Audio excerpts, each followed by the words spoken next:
Leyte Achievers Club International. International sila. Sa Leyte, international na. Baka airport.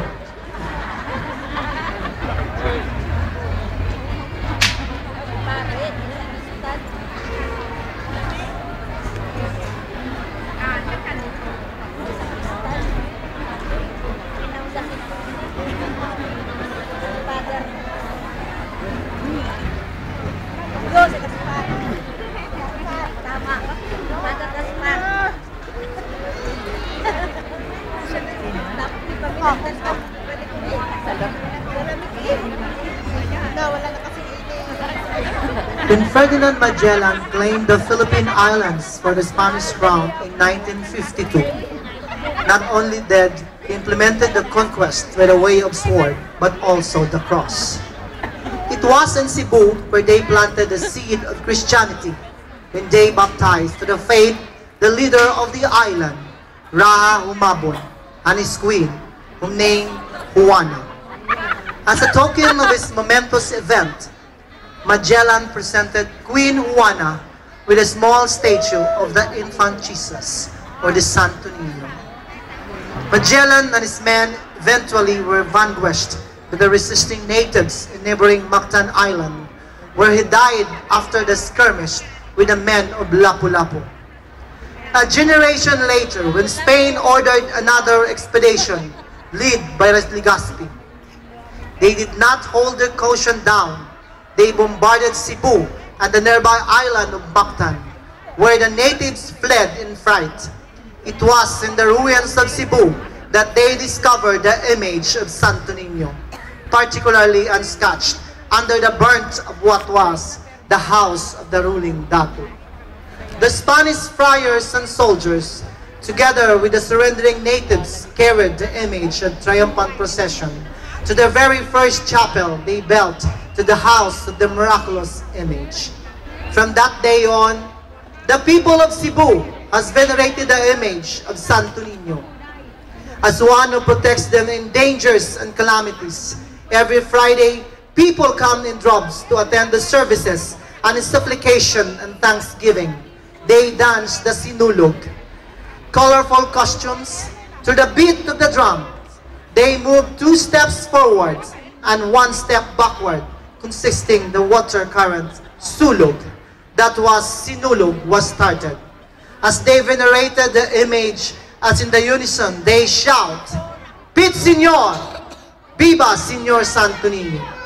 Ladies and gentlemen, the Leyte Achievers Club International, Hong Kong.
Okay, yan po ang Leyte Achievers International. Pinaghalong